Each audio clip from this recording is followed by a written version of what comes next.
A Turquia de hoje é uma fascinante mistura de grandes e agitadas cidades e áreas agrícolas férteis e ricas, onde as uvas crescem sob o céu azul. Seu povo é trabalhador e receptivo aos estrangeiros. Os turistas vêm aqui para conhecerem cidades da história bíblica ou para percorrerem locais que um dia dominaram a paisagem da antiga Anatólia.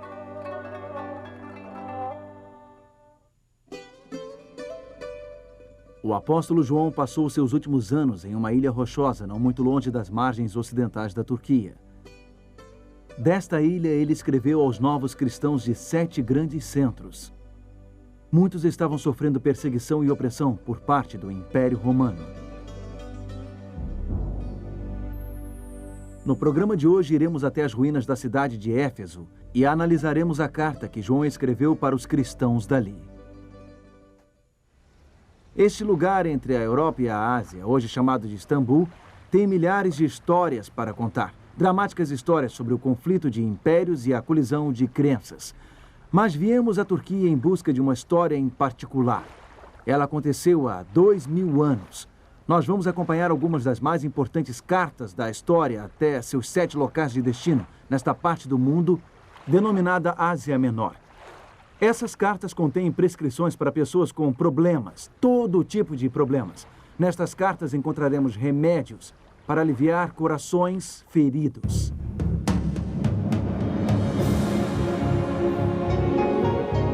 Ele permaneceu através dos tempos. O livro de Deus, a Bíblia. Indispensável em nosso mundo complexo. Está escrito, transmitindo esperança ao redor do mundo. Apresentado por Mark Finley. Hoje, um importante passo para trás.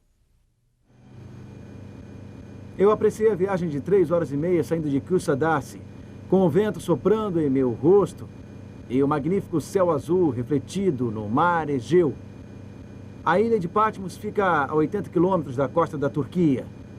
Nos dias de João, era uma colônia penal, um lugar para exilar pessoas no canto do vasto Império Romano.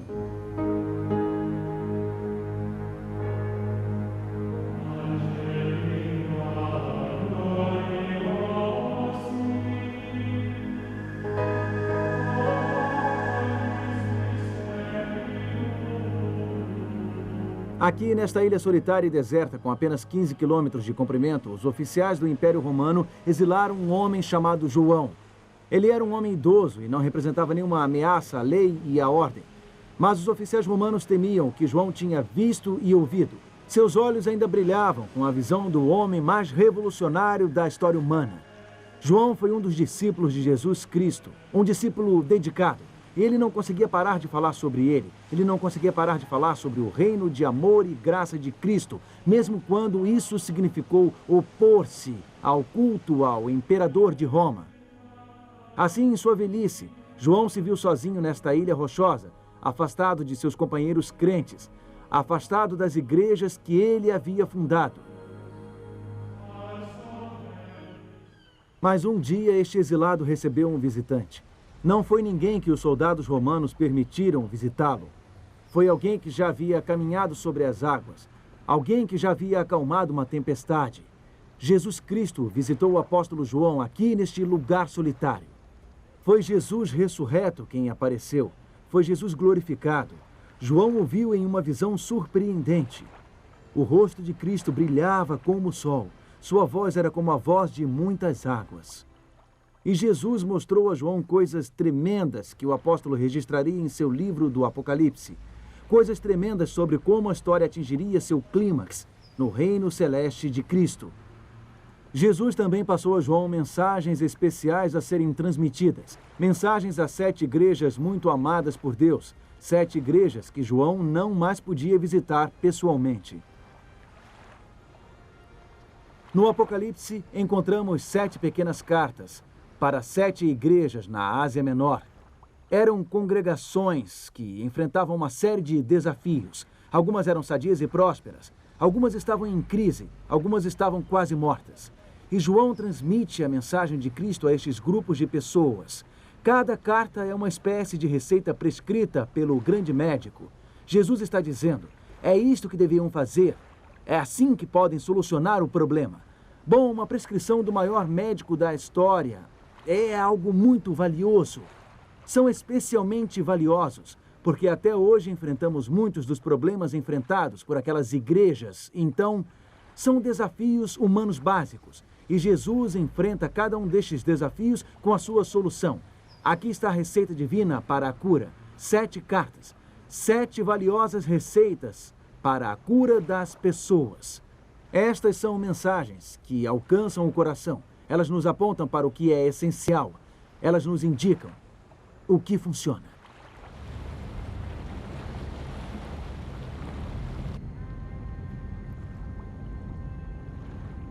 Existem 2 razões por que vemos esta parte do mundo.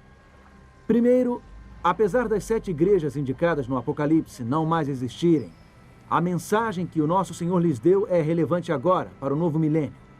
Embora tenha sido dada no passado, ela se aplica ao presente. O conselho dado àquelas igrejas é o conselho que precisamos em nossa igreja hoje. A instrução de Deus para os cristãos do primeiro século fala com um significado ainda maior para os cristãos do século 21.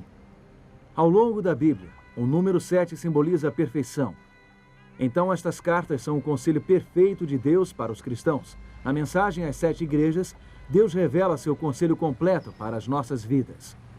Ao você estudar as mensagens às 7 igrejas, juntas, você vai sentir-se profundamente tocado pelas verdades transformadoras do Apocalipse. Existe um outro aspecto destas mensagens que precisamos considerar. Com certeza existiam mais do que 7 igrejas no tempo de João, no fim do primeiro século. Mas o próprio Jesus escolheu estas igrejas, e ele tinha também em mente ajudar os que viveriam nos últimos dias da história. Um segundo ponto. Essas 7 igrejas são representantes de toda a era cristã. Elas representam os vários estágios da igreja ao longo dos séculos. O anjo instruiu João. Escreve, pois, as coisas que hão de acontecer depois dessas coisas. Apocalipse 1, versículo 19. As mensagens de Deus para João eram para aquele tempo, mas também são para os nossos dias. Suas lições também se aplicam à igreja em todos os tempos. Nesta série de programas, examinaremos cada uma destas cartas e também visitaremos os locais de cada uma destas 7 igrejas. Faremos descobertas que mostrarão como as 7 cartas do Apocalipse fazem sentido hoje. Então vamos iniciar a nossa jornada. A primeira carta foi escrita para um lugar chamado Éfeso.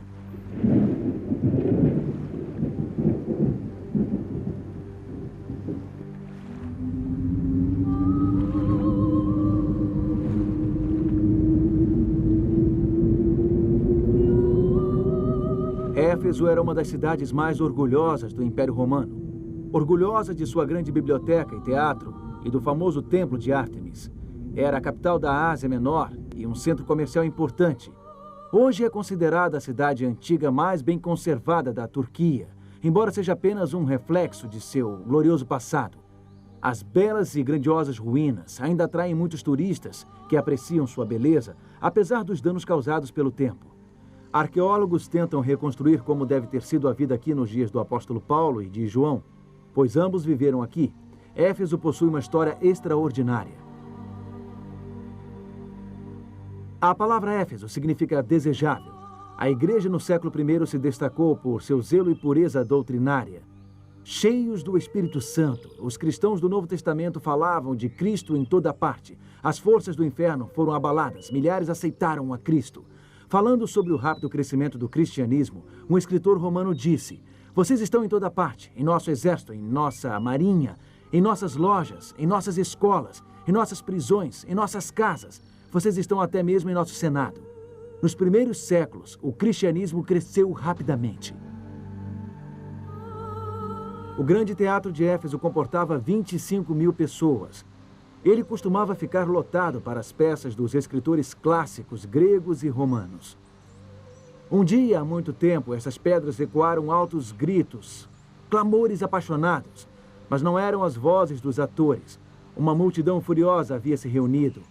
Eles gritavam: "Grande é a Diana dos Efésios." Cada vez mais alto, eles repetiam estas palavras no frenesi. A multidão havia trazido 2 cristãos para cá, 2 companheiros do apóstolo Paulo. Os efésios entraram em pânico ao ouvirem falar do evangelho que Paulo pregava. Representava uma ameaça para a deusa deles, Diana, mais conhecida pelo seu nome grego Ártemis. O templo de Ártemis, em Éfeso, era uma das 7 maravilhas do mundo antigo. Os efésios tinham muito orgulho de sua deusa local, cultuada, segundo afirmavam, no mundo inteiro. É por isso que eles manifestaram sua oposição a esta nova doutrina, esta nova fé.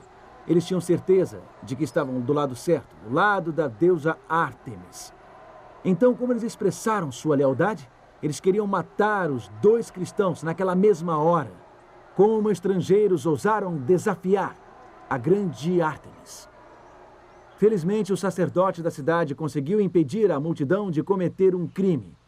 Ele os convenceu de que se tivessem algo contra alguém, eles deveriam levar a queixa para o tribunal.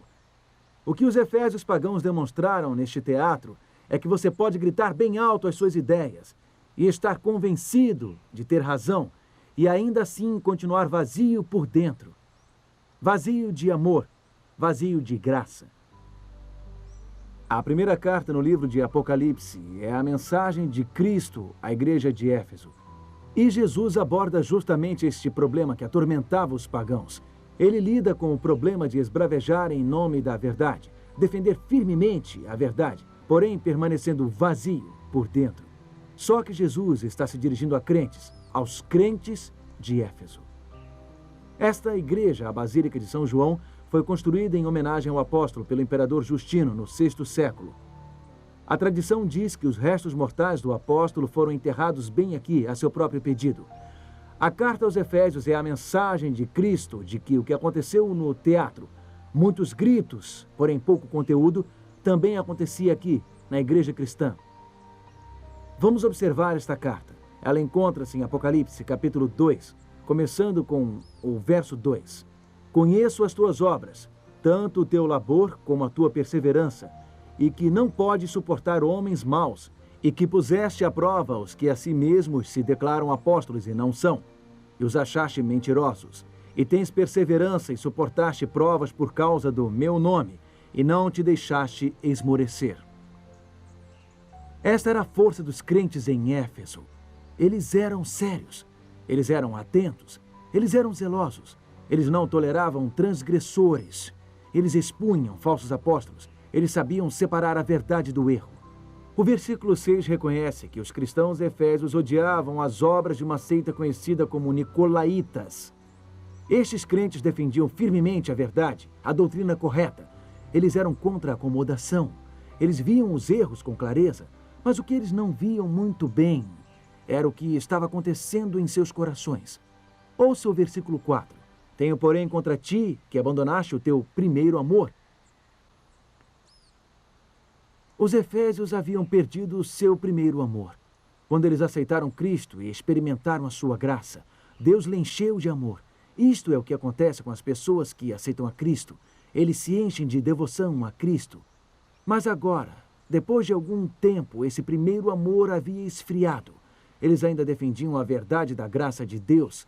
Eles se tornaram habilidosos em expor qualquer um que se desviasse da doutrina correta. Mas eles não estavam mais agindo em amor. E, como consequência, estavam correndo o risco de se tornarem como aquelas pessoas no teatro, esbravejando em defesa de uma causa, proclamando sua lealdade, porém vazias e frias por dentro.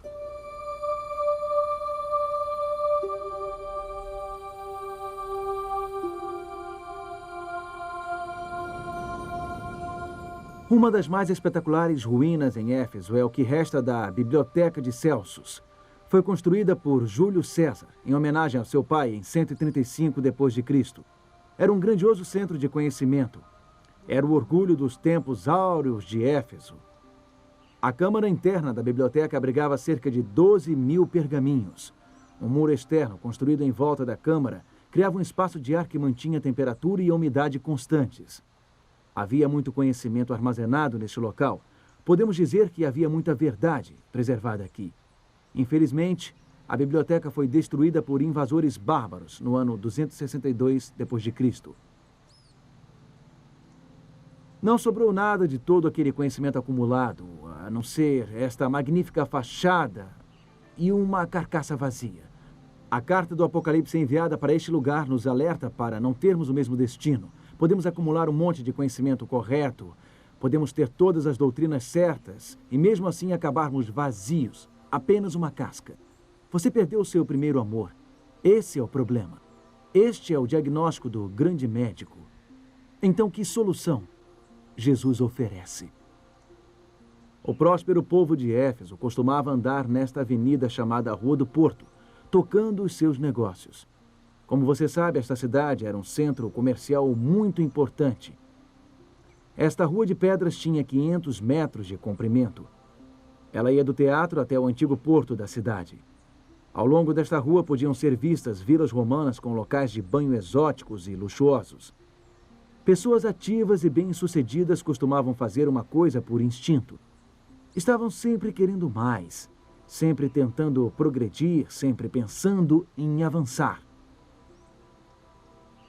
Mas em sua mensagem aos crentes efésios, Jesus disse que o progresso espiritual às vezes envolve o contrário. Em Apocalipse capítulo 2 e versículo 5, encontramos a recomendação de Cristo. Lembra-te, pois, onde caíste. Arrepende-te e volta à prática das primeiras obras. O que Cristo está dizendo é o seguinte: você precisa retroceder para avançar. Precisa voltar à sua antiga devoção. Precisa voltar ao primeiro amor. Precisa voltar a ser o que era logo depois de ter conhecido a Deus. Precisa fazer o que costumava fazer, as primeiras obras. Você tem avançado pelas avenidas da vida. Você está seguro de que está do lado certo, no caminho certo, na verdade. Mas às vezes é preciso retroceder na caminhada para que haja progresso.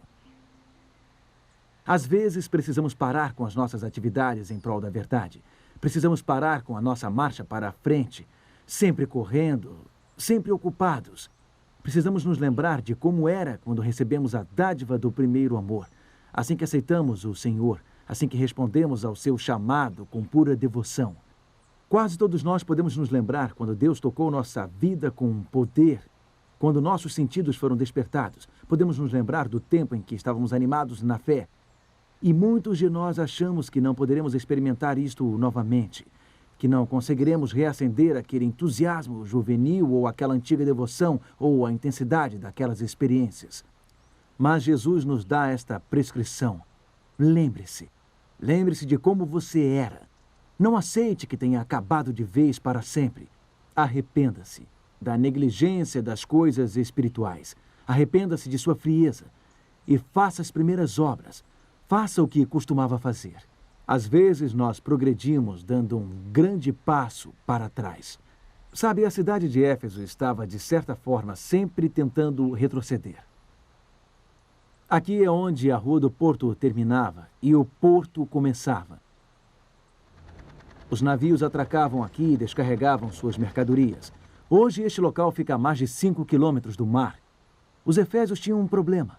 Eles construíram a cidade à beira de um maravilhoso porto, mas o porto vivia assoreando. O rio despejava seu acúmulo de sedimentos na beira do mar. Bom, vários oficiais romanos tentaram fazer o porto voltar ao que ele havia sido. Tentaram aprofundar o canal.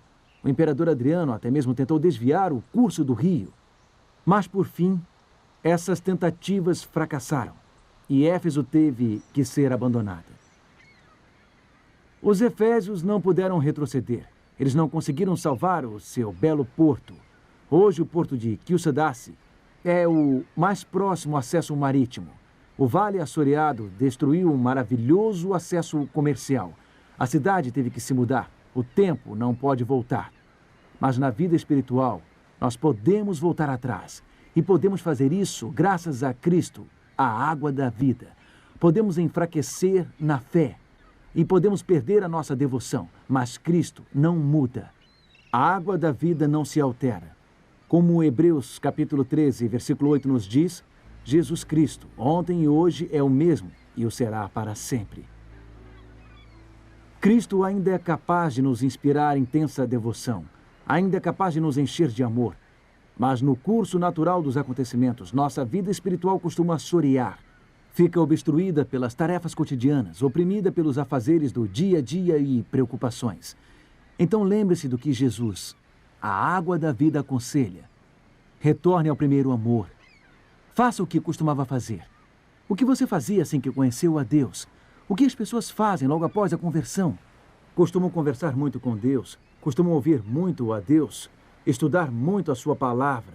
Elas mantêm linhas diretas de comunicação com Deus através do estudo da Bíblia e da oração. Em outras palavras, não fazem apenas obras religiosas, não se ocupam apenas em defender a verdade ou expor o erro. Elas se concentram em cultivar uma conexão direta com Deus, com Cristo.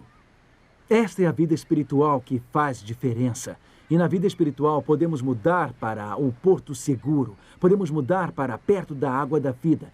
Não precisamos ficar a 5 quilômetros de distância, assoreados. Jesus, a água da vida, continua o mesmo. Ele continua a mesma fonte de vida espiritual.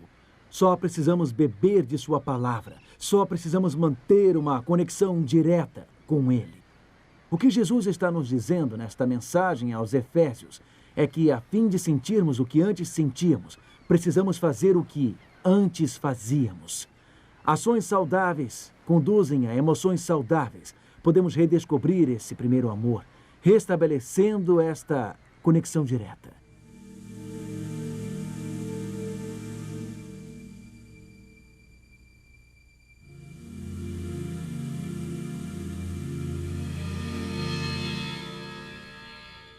Este é o local do antigo e glorioso Templo de Ártemis. A construção original tinha 130 metros de comprimento e 18 metros de altura, com 120 colunas. Infelizmente, esta única coluna é tudo o que resta de uma das 7 maravilhas do mundo antigo.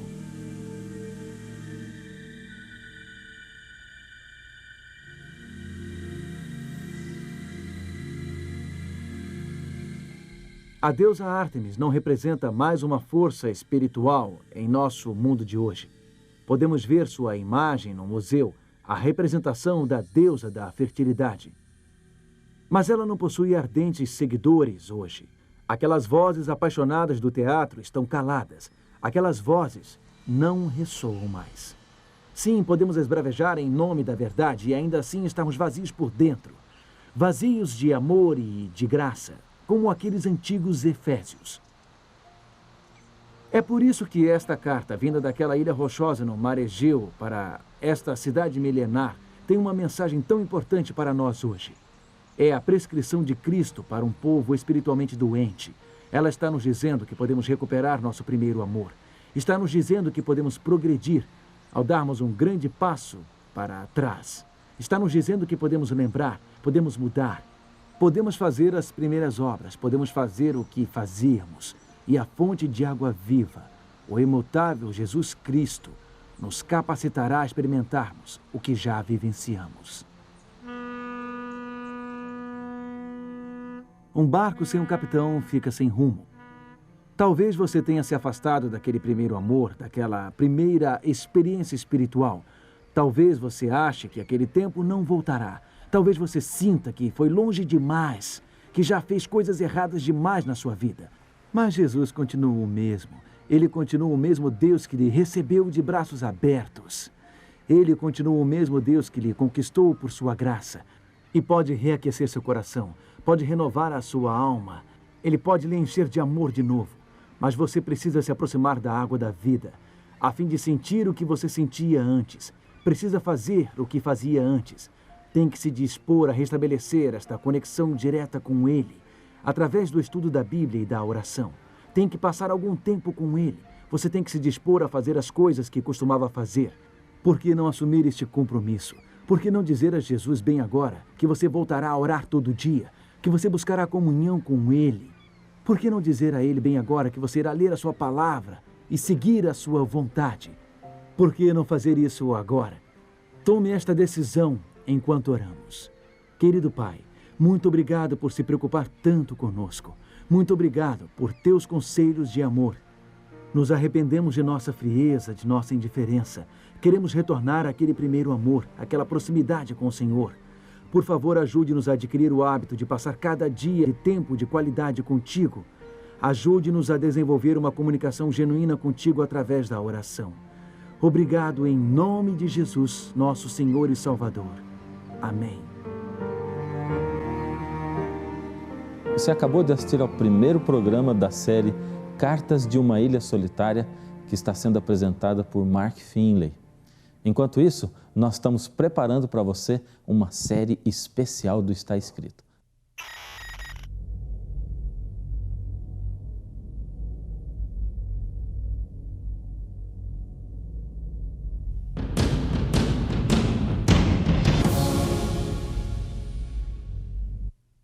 Você que é doador do Está Escrito já deve ter recebido cartas do pastor Williams Costa Júnior contando como Deus tem guiado e abençoado esse ministério. Recentemente, uma doadora que mora na cidade de Niterói, estado do Rio de Janeiro, entrou em contato conosco e disse que o maior sonho de sua vida seria conhecer pessoalmente o pastor Williams. Em atenção a esse pedido tão especial, pastor Williams e sua esposa Sonete visitaram Dona Emelina, uma senhora de 87 anos que é doadora do Está Escrito desde 99. Ela é mãe de 5 filhos, 10 netos e 8 bisnetos. Você é filha dela? Como vai? É, parece muito. Prazer, viu? Forte na luta? Durante a visita, o pastor Williams conversou sobre os desafios do programa Está Escrito. Como é que a senhora se sentiu quando o programa saiu daqui do Rio de Janeiro? Porque ficou um tempo que a senhora ficou ajudando o programa. Fiquei triste da vida, fiquei chateada. E a senhora não desanimou de doar porque o programa saiu? Ah, claro que não. Falei, passa onde for, tá ganhando alma. No final, o pastor Williams e sua esposa agradeceram a enorme contribuição desta fiel doadora do programa Está Escrito. O encontro foi concluído com uma oração. Querido Deus e Pai, nós te agradecemos pela vida da dona Emelina. Amém, Senhor. Nós te agradecemos pela inspiração que ela é e por sua fidelidade, ajudando o programa Está Escrito. Abençoa sua vida, sua família, seus filhos. Dá-lhe saúde, Senhor, e que todos nós possamos ser inspirados por sua dedicação e por sua fidelidade. É o que nós te pedimos em nome de Jesus. Amém. Obrigada, meu Deus, que você me realizou mais esse sonho, Senhor. Agora vou morrer feliz. Amém. Esta alegria de poder doar para o programa Está Escrito pode ser sua também. O programa depende de você. O Está Escrito é um ministério de fé, por isso sua doação é indispensável. Um passo muito grande foi dado esse ano quando decidimos voltar com o programa nas maiores capitais do Brasil. Este é um grande desafio e contamos com você. Porque eu fiz um voto de dar até morrer. Deus me dá tanto, por que eu não vou dar para ele? Então eu não vou parar. Agora o dia que não for mais é porque eu morri.